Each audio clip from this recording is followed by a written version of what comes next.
The gunshot echoed across the dusty plains of Sweetwater Creek, Texas, as Sarah Holloway clutched her 6-month-old daughter tighter to her chest and urged her exhausted mare forward. The year was 1875, and Sarah had been running for 3 days straight, her heart pounding with each hoofbeat that carried her farther from the nightmare she'd fled and closer to an uncertain future. Her husband's blood still stained the hem of her dress, a constant reminder of why she could never look back. "Just a little farther, Emma," Sarah whispered to her whimpering child as the first wooden buildings of a small frontier town appeared on the horizon. The setting sun cast long shadows across the main street as she guided her horse toward what looked like a general store. Her mare was nearly dead on its feet, foam flecking its mouth, sides heaving with exertion. Sarah's auburn hair hung in tangled strands around her dirt-streaked face. At 22, she'd already endured more than most women twice her age. The bruises from her late husband's final beating were turning a sickly yellow beneath her high-necked blouse. If not for her quick thinking and his loaded revolver, she would be the one in a pine box, not him. As she approached the hitching post, her strength finally gave out. She slumped forward, the world spinning around her. The last thing she remembered was a tall figure rushing toward her as she and Emma began to slip from the saddle.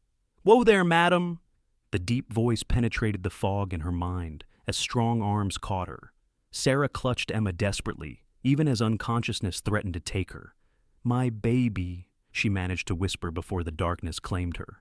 When Sarah awoke, she was lying on a narrow bed in an unfamiliar room. Panic seized her chest as she bolted upright, frantically searching for Emma. "Your little one's right here, madam." Safe and sound. The voice came from a tall man sitting in a wooden chair by the window, holding Emma in his arms. The baby was cooing contentedly, tiny fingers wrapped around one of his much larger ones. The sight was so unexpected that Sarah could only stare. "Name's Matthew Thornton," he said, rising carefully so as not to disturb the baby. "Most folks just call me Matt. I run the livery stable in town." He approached and gently transferred Emma back to Sarah's trembling arms. Sarah clutched her daughter close, inhaling her sweet scent. "Thank you," she whispered, voice hoarse. "I'm Sarah Holloway. And this is Emma." Matt Thornton was tall and broad-shouldered, with sun-bronzed skin that spoke of long days working outdoors. His dark brown hair was a bit too long, curling slightly at the nape of his neck, and his face bore several days' worth of stubble. But it was his eyes that caught Sarah's attention, a clear, honest blue that studied her with concern rather than judgment. "You're at Doc Peterson's place," Matt explained, gesturing to the sparse room around them.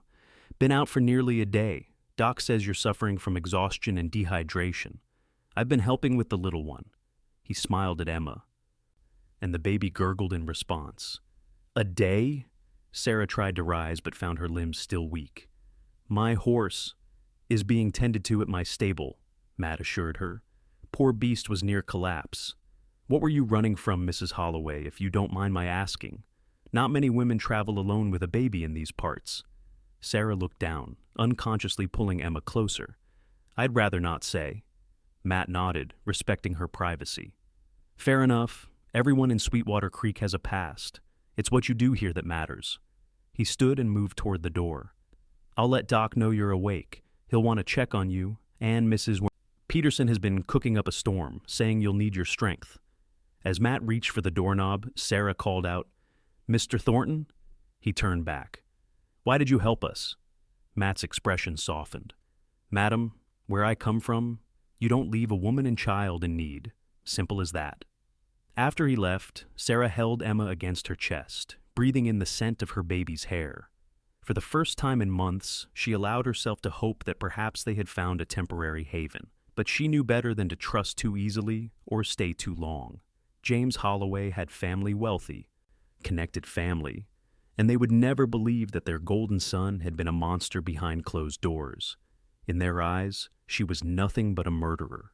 Sarah closed her eyes, remembering the feel of the revolver in her hands, the deafening sound as she pulled the trigger, the shock on James's face as he realized his wife had finally fought back. She hadn't meant to kill him. She'd only wanted to stop him from killing her and possibly hurting Emma. But now she was a fugitive, and the law would not look kindly on her claims of self-defense. not without witnesses, not against the Holloway name. Dr. Peterson proved to be a kindly older gentleman with spectacles and a neatly trimmed white beard. His examination was thorough but respectful. "You've been through quite an ordeal, Mrs. Holloway," he observed, noting the fading bruises on her arms and the older yellowing ones around her ribs when he listened to her breathing. His eyes held no judgment, only professional concern. "But you're young and strong. A few days' rest, proper meals, and you'll be back on your feet." "I can't stay that long," Sarah said, anxiety creeping into her voice.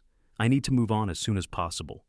The doctor exchanged a glance with his wife, a plump, gray-haired woman who had entered with a tray of broth and bread. "Now, dear," Mrs. Peterson said, setting the tray on the bedside table, "no one travels in your condition, certainly not with a baby. At least give yourself a week to recover your strength." "I don't have any money to pay you," Sarah admitted, shame coloring her cheeks. "Nonsense," Dr. Peterson waved away her concern. "Matthew has already covered your medical expenses, said to put it on his account." Sarah's eyes widened. "But he doesn't even know me. Why would he do that?" Mrs. Peterson smiled as she helped Sarah sit up against the pillows. "That's just Matt Thornton for you.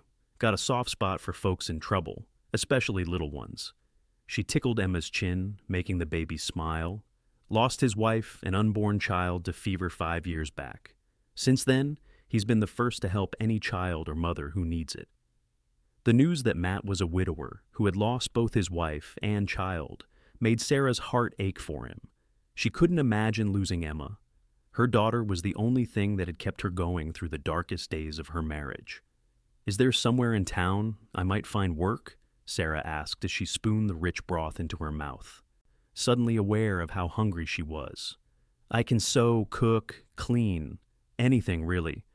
"Well," Mrs. Peterson said thoughtfully, "the hotel might need help with laundry and cleaning, and Widow Jenkins runs the dress shop. She's always complaining about her eyesight not being what it used to be. I could ask around for you." "Thank you. I'm willing to do any honest work." Sarah stroked Emma's fine hair as the baby dozed beside her. "I just need to make enough to get us farther west, maybe California." Dr. Peterson frowned slightly. "That's a dangerous journey for a woman alone with a child." "I don't have much choice," Sarah said softly, thinking of the Holloway family's reach. James's father was a former judge with connections throughout Texas and the neighboring states. If they found her? Sarah shuddered. Over the next few days, Sarah regained her strength. Mrs. Peterson brought clean, simple clothing for both her and Emma, donations from ladies in town who had heard about the exhausted young mother who had collapsed at the edge of town. On her 4th day in Sweetwater Creek, Sarah was strong enough to take short walks. Mrs. Peterson watched Emma while Sarah explored the small frontier town. Sweetwater Creek had one main street with wooden boardwalks lining both sides. There was a general store, a hotel with a small restaurant attached, a dress shop, a barber who also pulled teeth, and the doctor's office. At the far end of town stood the livery stable, and beyond that, a small white church. Sarah avoided the sheriff's office, keeping her eyes down whenever she passed it. She couldn't risk having her description match any wanted posters that might have made their way this far west. She was returning from the dress shop, where Widow Jenkins had indeed offered her piecework she could do from the Petersons' home while caring for Emma, when she saw Matt Thornton leading a magnificent black stallion down the main street. The horse pranced nervously, tossing its head, but Matt spoke to it in low, soothing tones, his hand steady on the bridle. Sarah paused to watch, struck by the way man and animal seemed to communicate. Matt didn't use force or intimidation. Instead, he relied on patience and a quiet confidence that the horse gradually responded to. As if sensing her gaze, Matt looked up and spotted her. A smile spread across his face, and he touched the brim of his hat in greeting. "Mrs. Holloway," he called. "Good to see you up and about." Sarah approached cautiously, keeping a respectful distance from the spirited horse. "Mr. Thornton, I wanted to thank you properly for your help. Dr. Peterson says you paid for my care." Matt shrugged, looking slightly embarrassed. "It was nothing, madam, just being neighborly." "It was far more than that," Sarah insisted. "I don't know what would have happened to Emma and me if you hadn't been there." "Speaking of the little one, how is she?" Matt asked, expertly changing the subject. "Thriving. Mrs. Peterson is quite taken with her. Sarah hesitated, then added, I heard about your loss, Mr. Thornton. I'm sorry. A shadow passed over Matt's face. But he nodded acknowledgement. It was a long time ago. Time doesn't always heal everything, Sarah said softly, thinking of her own wounds, both visible and invisible. Matt studied her face, his blue eyes searching. No, it doesn't. But it gives us the strength to keep moving forward. He gestured to the black stallion. Like this fellow here. Previous owner beat him something terrible. Now he doesn't trust easy, but he's learning that not all men are the same. Sarah felt a chill run through her at his words, wondering if he somehow knew about James. But Matt's expression remained open and kind, with no hint of accusation. What's his name? She asked, nodding toward the horse. Midnight, Matt replied, though I've been calling him Second Chance. Seems fitting. Their conversation was interrupted by the approach of a tall, distinguished man in an expensive suit, accompanied by the town sheriff. Sarah's heart nearly stopped as they drew nearer. She kept her face averted, praying they would pass by without notice. Thornton, the well-dressed man said, his tone condescending. I see you've acquired another broken-down beast. Your charity extends to horses as well as people, I see.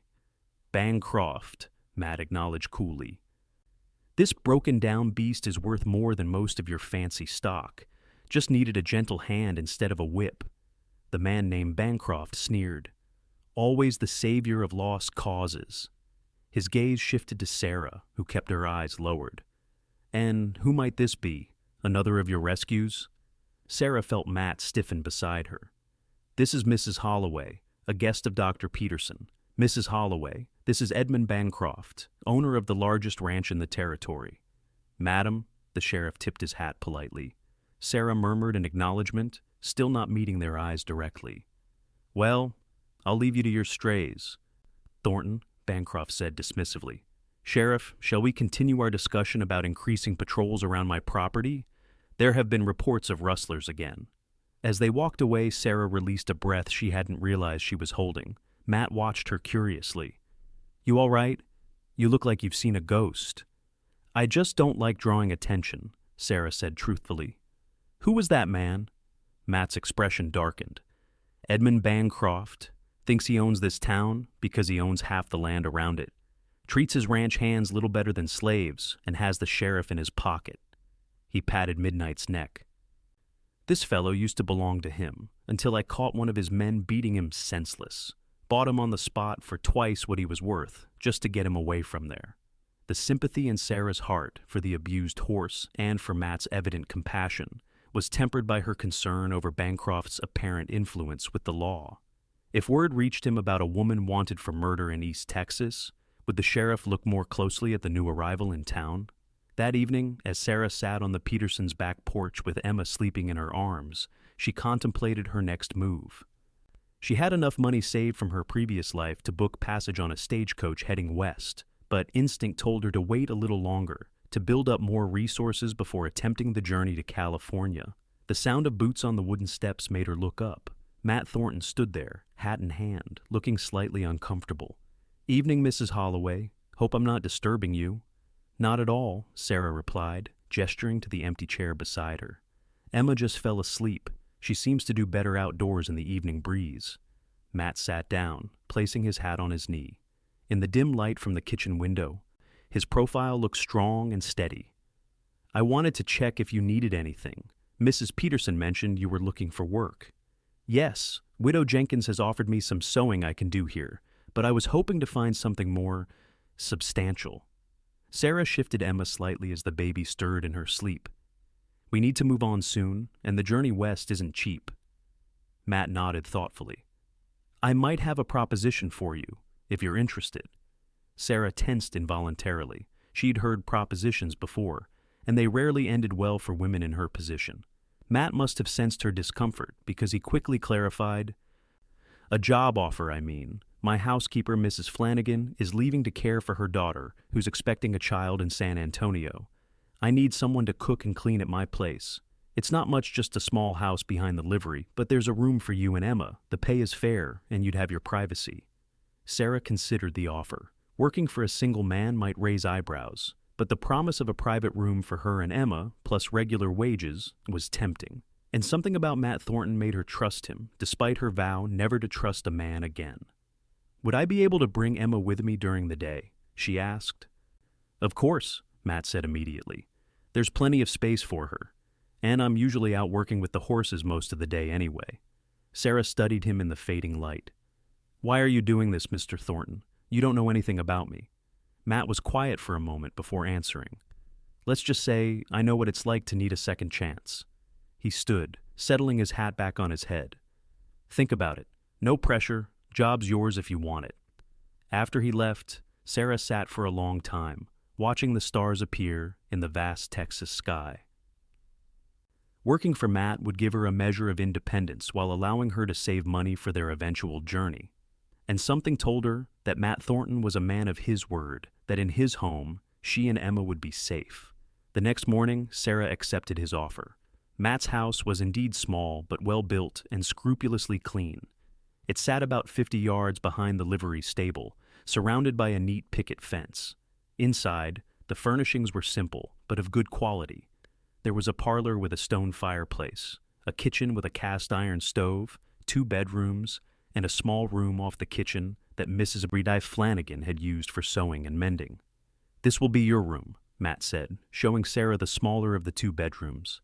It was cozy, with a comfortable-looking bed, a dresser with a mirror, and a rocking chair by the window. "I had Tom Jenkins the carpenter make a cradle for Emma. It's simple, but it should serve." Sarah approached the handcrafted wooden cradle in the corner, running her fingers over the smooth oak. "You had this made for her?" Matt shifted awkwardly. Seemed right that she should have a proper place to sleep. Sarah blinked back unexpected tears. Such a simple kindness, yet it moved her deeply. "Thank you." "It's perfect." As the days passed, Sarah settled into a routine. She would rise early to prepare breakfast for Matt before he headed out to the livery. Then she would clean the house, do laundry, and prepare the midday and evening meals, all while caring for Emma. The work was straightforward, and Matt was an undemanding employer who always thanked her for her efforts. In the evenings, after Emma was asleep, Sarah often found herself sitting on the front porch with Matt, enjoying the cool night air and conversation. Matt never pried into her past, and Sarah was grateful for his discretion. Instead, they talked about the town, his work with the horses, books they had read, and sometimes shared comfortable silences. Sarah learned that Matt had come to Sweetwater Creek after his wife's death, seeking a fresh start far from the memories that haunted him in his hometown of Austin. He'd built the livery business from nothing, earning a reputation as the best horse trainer in 3 counties. People brought him their most difficult animals, knowing he had the patience and skill to gentle them without breaking their spirit. "It's about respect," Matt explained one evening as they watched a shooting star streak across the sky. "Horses are like people, they respond to how you treat them. Use force, and they'll either fight back or surrender their will entirely. Neither makes for a good partnership." Sarah thought about James, about how his cruelty had nearly broken her spirit before she found the strength to fight back. "What about the ones that have been mistreated?" she asked quietly. "Can they ever truly trust again?" Matt's gaze was thoughtful. "It takes time, consistency, proving your word with actions, not just promises. But yes, I believe they can." Their conversation was interrupted by the sound of approaching horses. Matt stood, his posture suddenly alert. "Stay here," he said, his voice low but authoritative. 3 riders appeared in the moonlight, and Sarah's blood ran cold when she recognized Edmund Bancroft at the lead. The other 2 men were rough-looking cowboys who surveyed the property with predatory eyes. "Evening, Thornton," Bancroft called, his voice carrying in the still night. "I see you've settled your charity case and quite comfortably."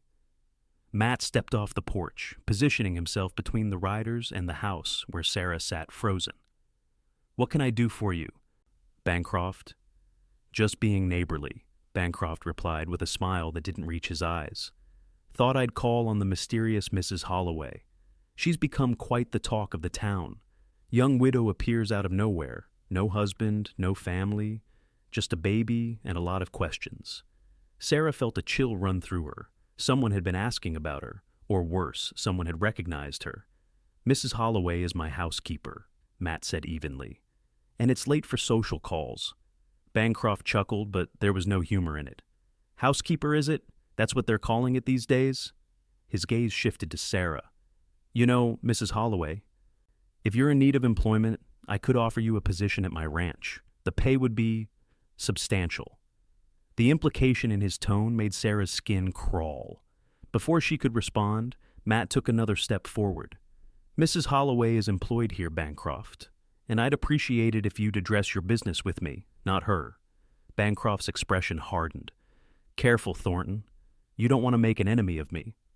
I'm not looking to make enemies or friends, Matt replied. Just asking you to respect my property and my employee. For a tense moment, Bancroft and Matt stared at each other. Then Bancroft gave a curt nod. As you wish, but people talk, Thornton. And there are some interesting stories circulating about young widows from East Texas. With that parting shot, he wheeled his horse around and rode off, his men following close behind. When they were out of sight, Matt returned to the porch. Sarah was trembling, her face pale in the moonlight. What did he mean? Matt asked quietly. About widows from East Texas? Sarah couldn't meet his eyes. I should go. Pack our things and leave tonight. I've put you in danger just by being here. Matt sat beside her, his presence steady and reassuring. Sarah.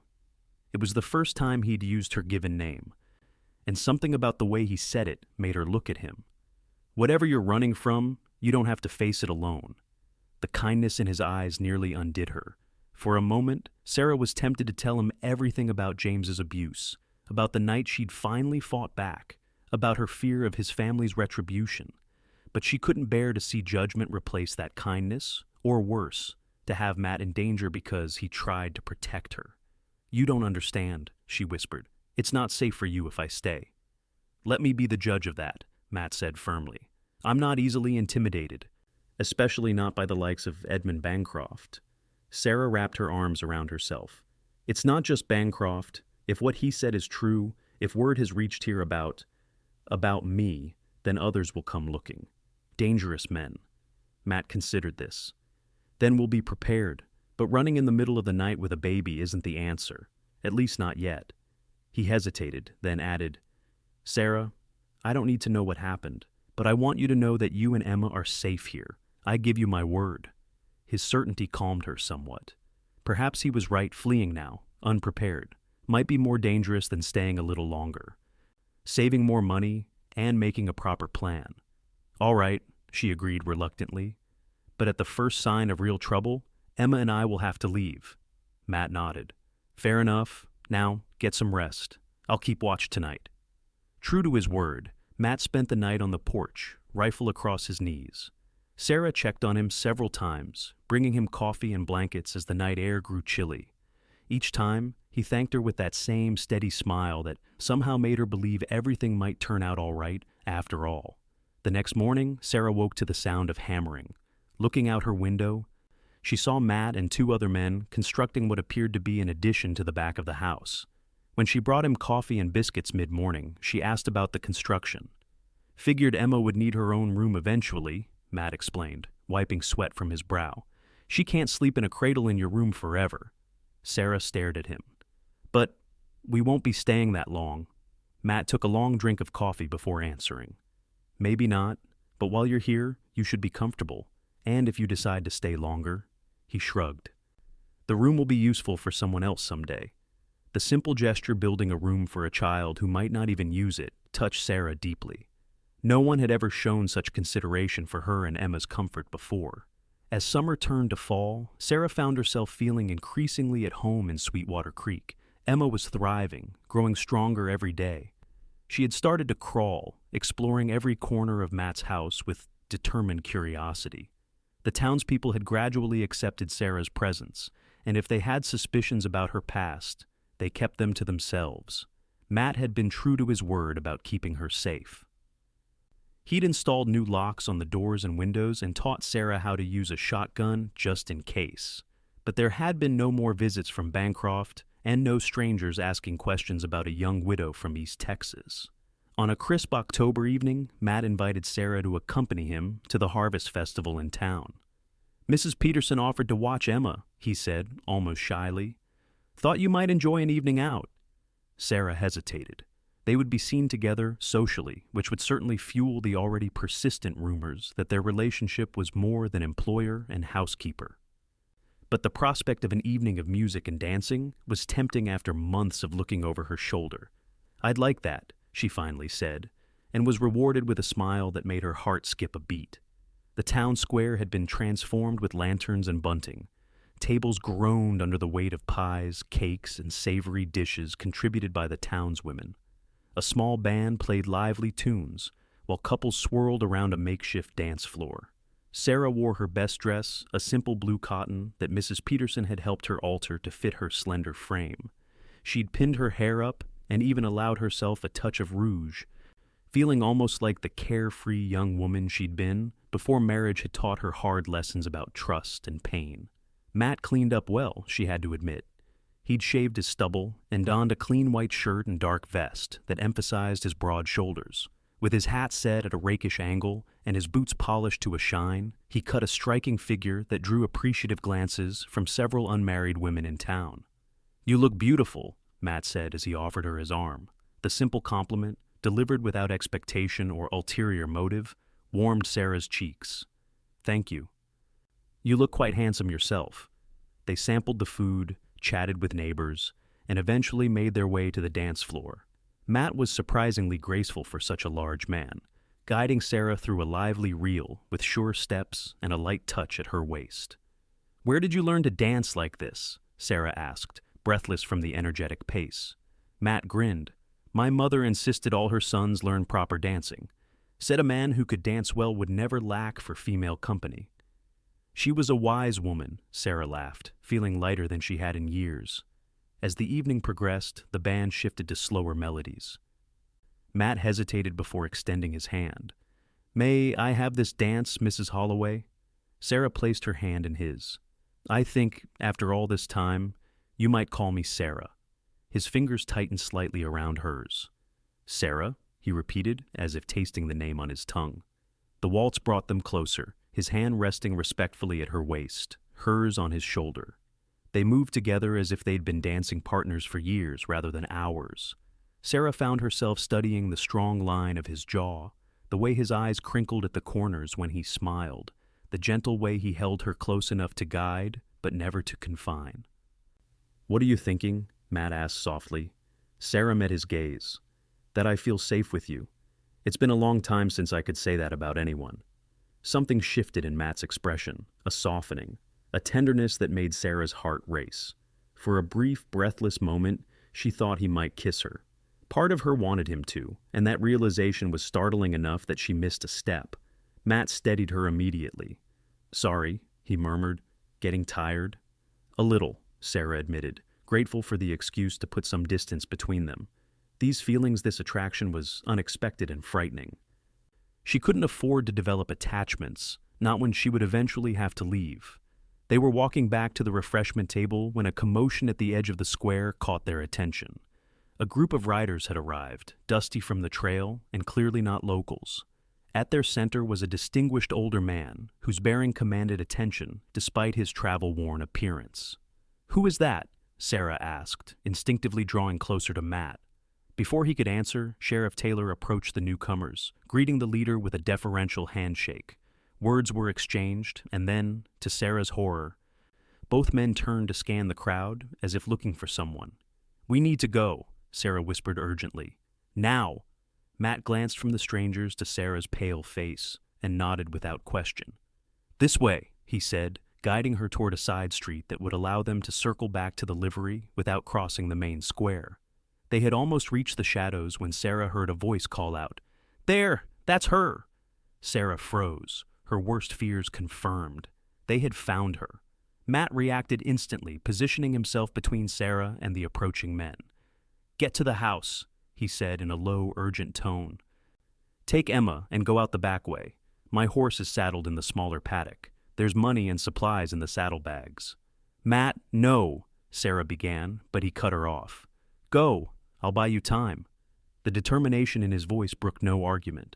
Sarah squeezed his arm once, trying to convey everything she couldn't say, then slipped away into the darkness.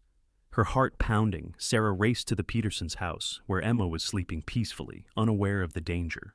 Mrs. Peterson took one look at Sarah's face and wordlessly helped gather the baby and her few belongings.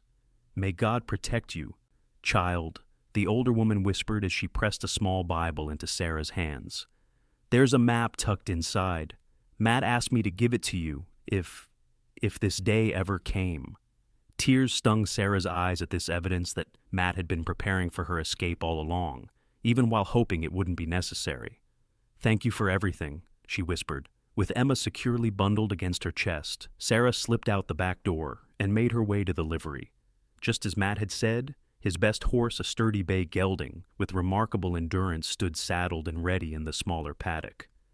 The saddlebags were indeed packed with provisions, money, and even a small revolver. As Sarah mounted, adjusting Emma in her makeshift sling, she heard shouting from the direction of town. The temptation to turn back, to see what was happening to Matt, was almost overwhelming, but Emma's safety had to come first. With a heavy heart, Sarah pointed the horse west and urged it into a gallop, away from Sweetwater Creek and the man who had shown her that kindness could exist without conditions. She rode through the night, stopping only when necessary to tend to Emma. By dawn, she had put considerable distance between herself and her pursuers. Following the map Mrs. Peterson had given her, Sarah headed toward a small settlement marked with an X, where, according to the brief note in Matt's handwriting, she would find friends who ask no questions. For 3 days, Sarah pushed on, constantly looking over her shoulder. The terrain grew more rugged as she entered hill country, making travel slower but providing better places to hide. Emma miraculously seemed to understand the need for quiet, fussing only when hunger couldn't be ignored.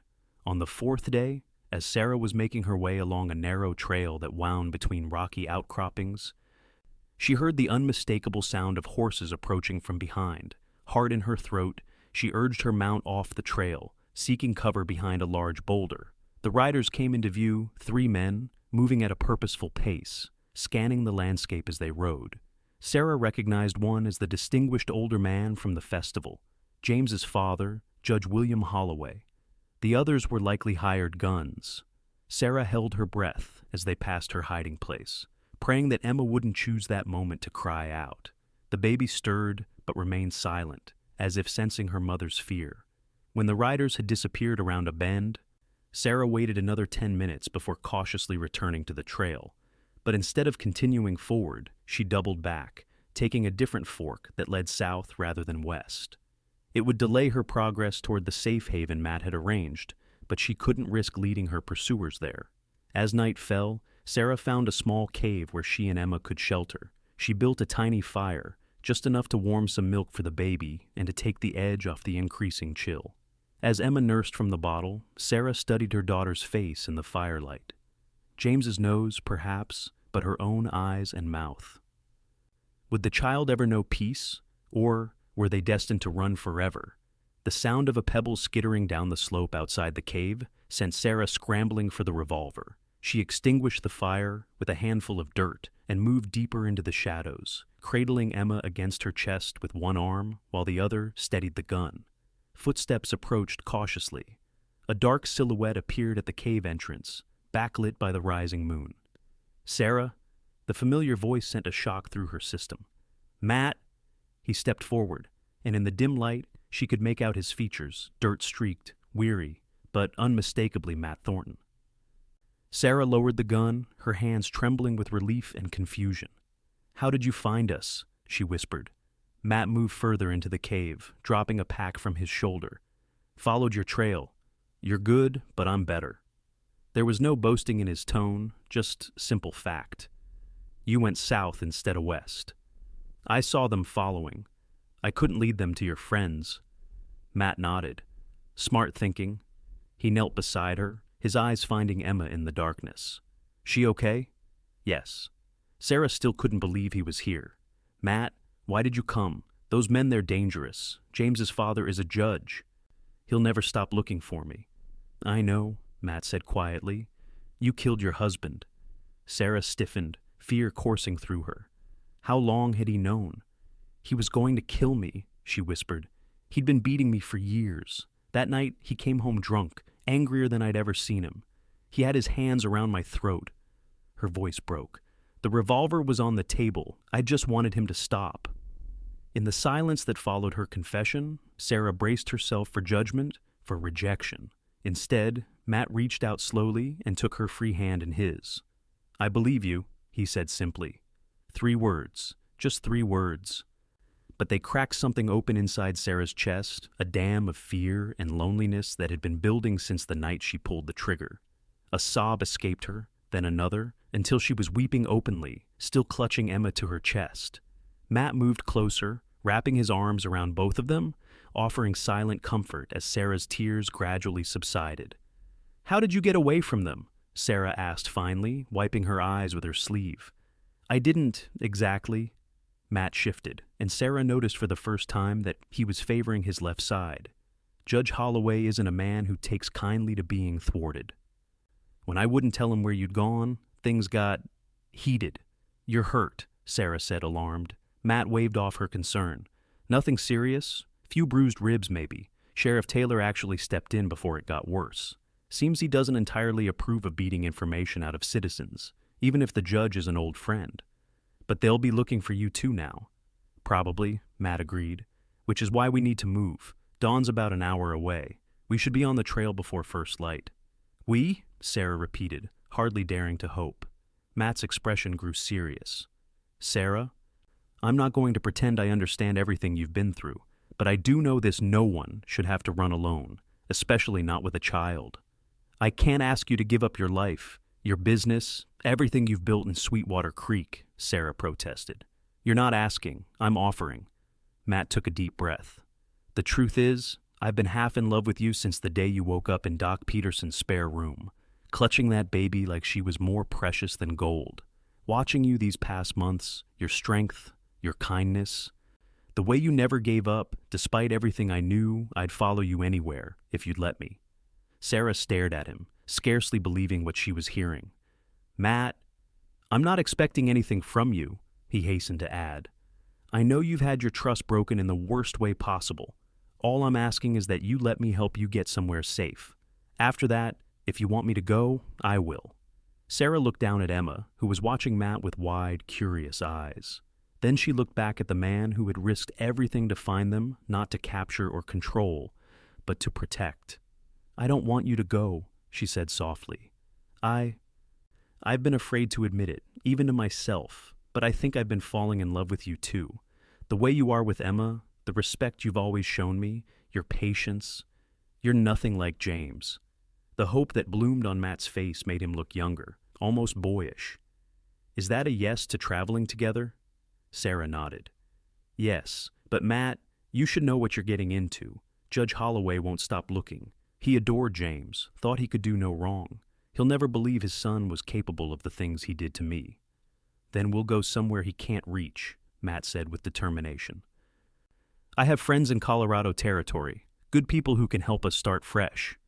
"Colorado," Sarah repeated, imagining snow-capped mountains and forests where they could lose themselves.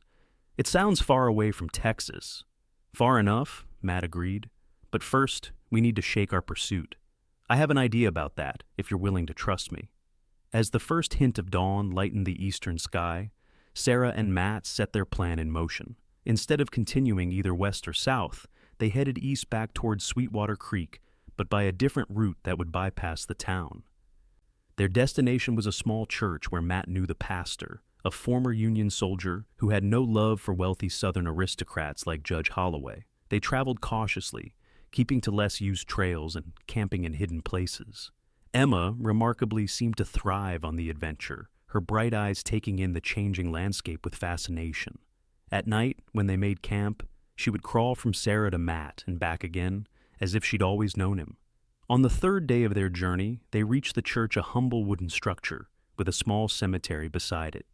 Pastor Mitchell welcomed them without questions, his weathered face breaking into a smile when Matt explained what they needed. "Marrying on the run, are you?" the pastor said, his eyes twinkling. "Wouldn't be the first couple I've joined in haste, though usually it's for different reasons." Sarah blushed, but Matt took her hand reassuringly.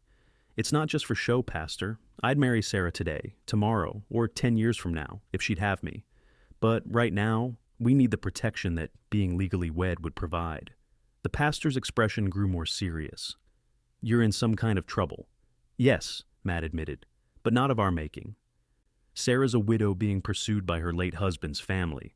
If we're married, her legal status changes. Her daughter becomes my responsibility in the eyes of the law. Pastor Mitchell considered this, then nodded. I understand, and I'll help you.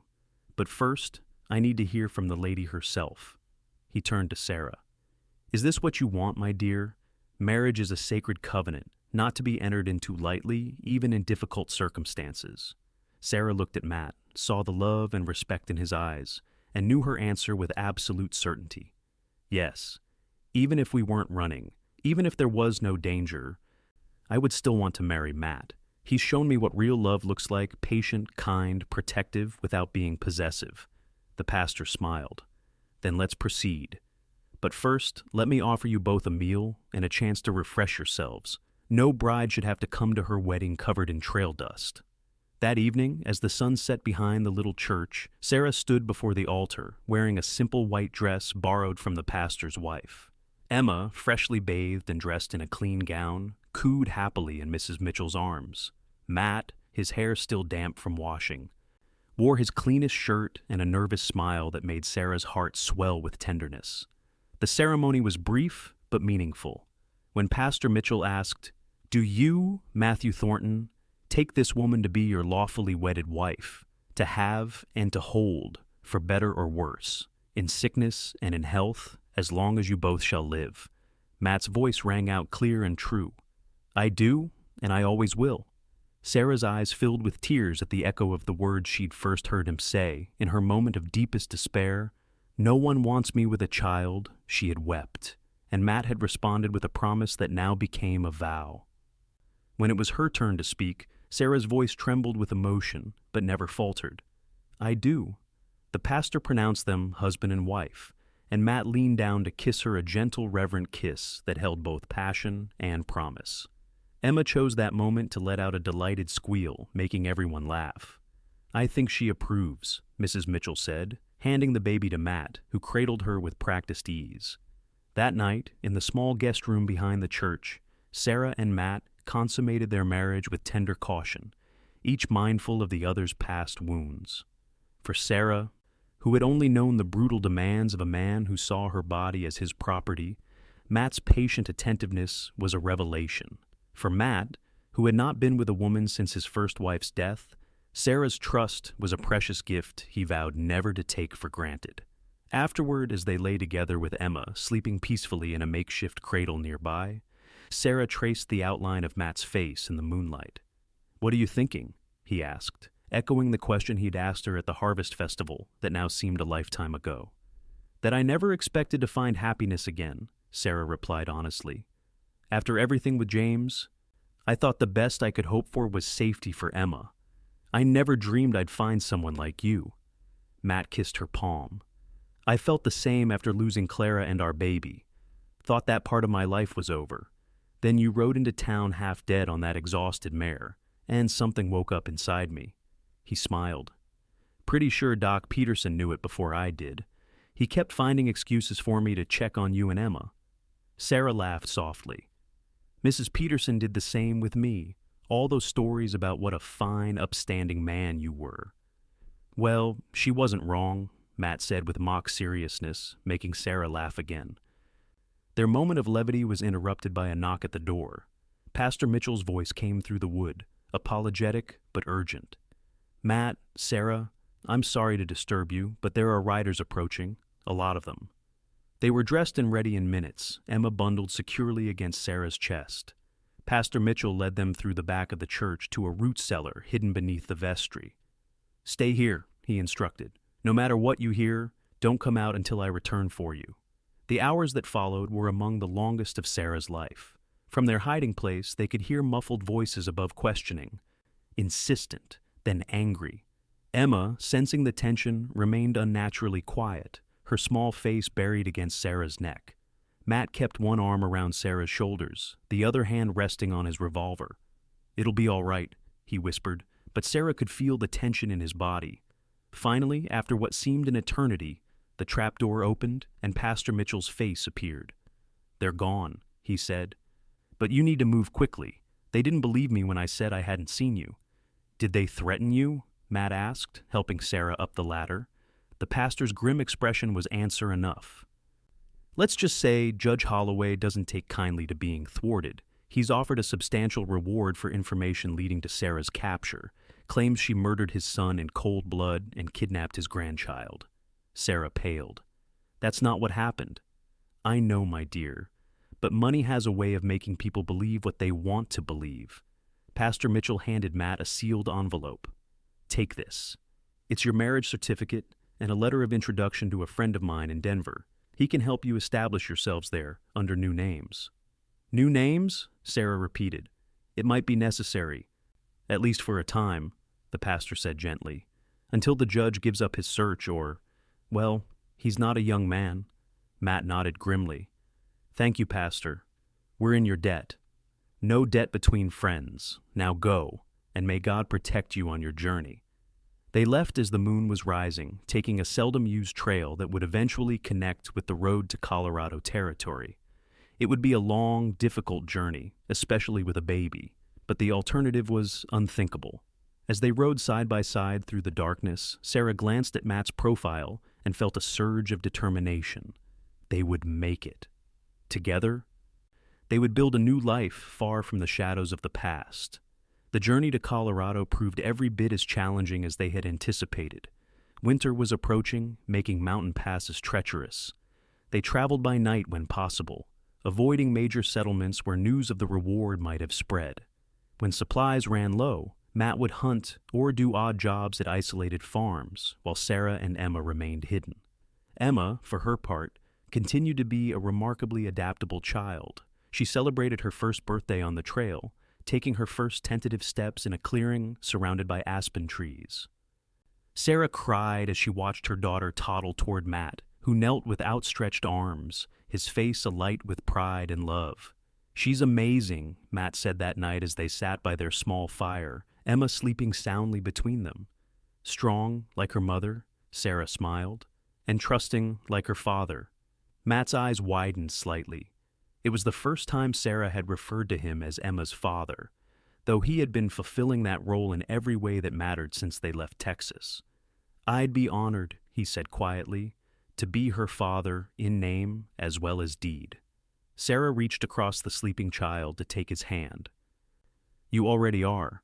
When we reach Denver and establish our new identities, we'll make it official. Emma Thornton has a nice ring to it, don't you think?" The love that flooded Matt's face was answer enough. They reached Denver just as the first heavy snow of winter began to fall. Pastor Mitchell's friend, a banker named Howard Reynolds, welcomed them without hesitation, providing temporary lodging in a small house he owned on the outskirts of the growing city. "My wife and I never had children," Howard explained, as he showed them the cozy two-bedroom home. "But we've kept this place ready for those in need. Stay as long as you need to get on your feet." With Howard's help, they established new identities Matthew and Sarah Turner with their daughter Emma. Matt found work at a livery stable, his skill with horses quickly earning him a reputation and steady employment. Sarah, drawing on skills she had developed while working for Widow Jenkins, began taking in sewing, specializing in fine ladies' garments that commanded good prices. As months passed with no sign that Judge Holloway's reach extended to Colorado, they gradually allowed themselves to relax, to put down roots in their new community. They made friends, joined the local church, and began saving to buy a small ranch outside the city where Matt could breed and train horses. Emma thrived in their stable, loving home. By her second birthday, she was chattering constantly, following Matt around the yard, helping with chores, and showing an early affinity for horses that made her father beam with pride. One evening, as they sat on the porch of their rented house watching Emma chase fireflies in the yard, Sarah took Matt's hand and placed it gently on her stomach. "I hope Emma is ready to be a big sister," she said softly. In about 7 months, Matt's expression transformed from confusion to wonder to joy in the span of heartbeats. "A baby? We're having a baby?" Sarah nodded, tears of happiness welling in her eyes. "Dr. Morris confirmed it yesterday. I wanted to be sure before I told you." Matt pulled her into his arms, kissing her with a passion that still took her breath away after nearly 2 years of marriage.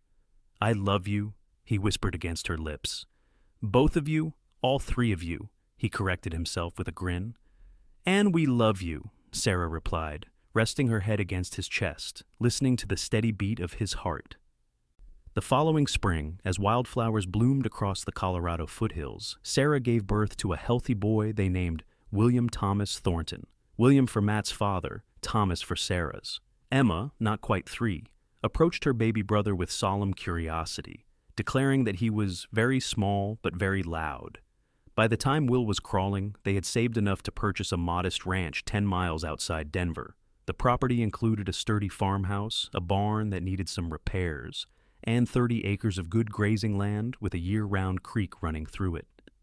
It was more than Sarah had ever dreamed possible during those dark days of her first marriage, or during her desperate flight across Texas. On the day they moved in, after Emma and Will were asleep in their new rooms, Sarah and Matt stood on the porch of their home, watching the stars appear in the vast Colorado sky. "Happy?" Matt asked, his arm around her waist. Sarah leaned into his embrace. "More than I ever thought possible." She hesitated, then added, "Sometimes I still worry that he'll find us, that all this will be taken away." Matt turned her to face him, his eyes serious in the gathering darkness. "If that day ever comes, we'll face it together. But Sarah, it's been 3 years. I think we're safe here." As if to prove his point, a letter arrived the following month from Pastor Mitchell.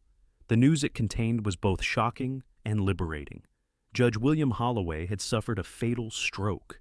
In the aftermath, certain papers had been discovered in his study, including a sworn statement from the Holloway's former housekeeper, detailing years of abuse that Sarah had suffered at James's hands. The housekeeper had been too afraid to come forward while the judge lived, but now she had given her testimony to the authorities. "She corroborated everything you told me," Pastor Mitchell wrote. "The charges against you have been dropped. You're free, Sarah." That night, after the children were asleep, Sarah and Matt sat before the fire in their new home, the pastor's letter between them on the table. "We could go back," Matt said quietly, "if you wanted to. Clear your name publicly, reclaim your identity." Sarah considered this, thinking of Sweetwater Creek, of Dr. and Mrs. Peterson, of the life they had left behind. Then she looked around at the home they had built, thought of Emma and Will sleeping peacefully upstairs, and shook her head.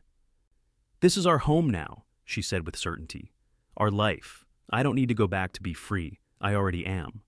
Matt nodded, understanding as he always did.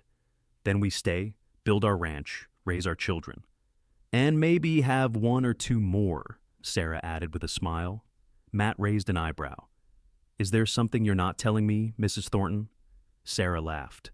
"Not yet, but I wouldn't be opposed to trying." Matt pulled her onto his lap, his eyes darkening with desire. "I do like the way you think." As his lips found hers, Sarah reflected on the long, unlikely journey that had brought her to this moment. From the desperate young mother fleeing for her life, to the confident woman in the arms of a man who loved her completely, it was a transformation she could never have imagined. That day she rode into Sweetwater Creek, more dead than alive. "I love you," she whispered against Matt's lips. "You saved us." Matt shook his head, cupping her face in his hands. "No, Sarah. You saved yourself and Emma. You had the courage to leave, to fight for a better life. I just had the good fortune to be the man you allowed to join you on the journey." In the years that followed, Thornton Ranch prospered. Matt's reputation as a horse trainer spread throughout the territory, bringing clients from as far away as California. Sarah's sewing business evolved into a small but successful dress shop in Denver that specialized in wedding gowns and fine ladies' wear. Emma grew into a confident young woman with her mother's determination and her father's gentle way with horses. Will inherited Matt's height and build, along with Sarah's quick mind and artistic talent. They were joined by 2 more siblings, Rebecca, born 2 years after Will, and Joseph, who arrived as a surprise blessing when Sarah was 40. As the children grew, Sarah and Matt told them the truth about their family history, not all at once, but in age-appropriate pieces as they were ready to understand. They spoke of courage and second chances, of the importance of standing up for oneself, and for others. Most of all, they taught them about love, the kind that supports without smothering, that protects without possessing, that endures through the worst storms life can bring. On their 25th wedding anniversary, their children threw them a celebration at the ranch. Friends and neighbors gathered to honor the couple who had become pillars of the community. Among the guests were Howard Reynolds, now elderly but still sharp, and, to Sarah's astonishment, Dr. and Mrs. Peterson, who had retired to Denver the previous year. "We always wondered what happened to you," Mrs. Peterson said as she embraced Sarah. "But Matt had sworn us to secrecy about helping you leave. When we heard you were here in Colorado, living openly and happily, well, it was like a prayer answered." Later that evening, as music played and couples danced under lantern light in the barn, Matt found Sarah standing alone, watching their grown children laughing with friends. "Penny for your thoughts," he said, offering her a glass of punch. Sarah smiled up at him, noting the silver threading through his dark hair, the lines of laughter around his eyes that she found more handsome with each passing year. "I was thinking about that night at the Harvest Festival when you asked me to dance. Did you know then that we'd end up here?" Matt considered the question. "I knew I wanted a lifetime with you," he said honestly. "But this," he gestured to their home, their children, the life they had built together. "This exceeded even my wildest hopes." "Mine too," Sarah admitted. "There were so many nights on the run when I thought we'd never find peace. That Judge Holloway would always be a shadow over our lives. But we won," Matt said simply. "Not just by outlasting him, but by building something beautiful despite him. By refusing to let fear define us." The band began playing a waltz, the same melody they had danced to at the Harvest Festival a quarter-century earlier. Matt set down his glass and extended his hand. "May I have this dance, Mrs. Thornton?" Sarah placed her hand in his, feeling the same flutter in her heart as she had the night so long ago. "Always." As they moved across the floor, other couples stepped aside to watch the guest of honor. Their children smiled at the evident love between their parents, a love that had become the foundation of their family, the standard against which they measured their own relationships.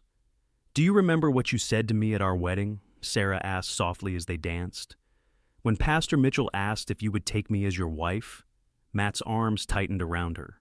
"I do, and I always will," he quoted, his voice deepening with emotion. "I meant it then, and I mean it now. Every day with you and our children has been a gift I never take for granted." Sarah rested her head against his chest, listening to the steady heartbeat that had been her comfort through birth and death, joy and sorrow, for 25 years. "When I rode into Sweetwater Creek that day, I had nothing but Emma and the clothes on my back. I never imagined I could have all this, a man who truly loves me, children who make me proud every day, a home where I feel safe." "You deserved it all along," Matt said, pressing a kiss to her forehead. "I'm just grateful I was the man lucky enough to be there when you were ready to believe that." As the music ended, their children and grandchildren surrounded them with applause and hugs. Looking at the faces of her family, at Matt, still handsome and strong at 55, at Emma, now married with 2 children of her own, at Will, Rebecca, and Joseph, each finding their own paths in the world, Sarah felt a completeness that defied description. From a terrified young widow fleeing for her life to the matriarch of a thriving family, her journey had been neither easy nor straight. There had been setbacks and sorrows along the way, miscarriages, illnesses, the natural challenges of building a life and raising children. But through it all, Matt had been her constant, her partner, her safe harbor. Later that night, when the guests had gone and the house was quiet, Sarah and Matt stood on their porch under a sky brilliant with stars, just as they had done on the day they first moved to the ranch. 25 years, Matt marveled, his arm around her waist. "Sometimes it feels like yesterday that you rode into town. And sometimes it feels like I've loved you forever," Sarah replied, leaning into his embrace. "Like there was never a time when you weren't part of my heart." Matt turned her gently to face him. In the silver moonlight, his eyes were as blue and honest as the day they met. "I made you a promise once, when you thought no one would want you with a child." Sarah nodded, remembering her tears, her despair, and the unexpected answer that had changed everything. "I said I do, and I always will," Matt continued. That hasn't changed, Sarah. Not in 25 years, and not for the next 25, God willing. I know, Sarah whispered, reaching up to touch his beloved face, and that has made all the difference.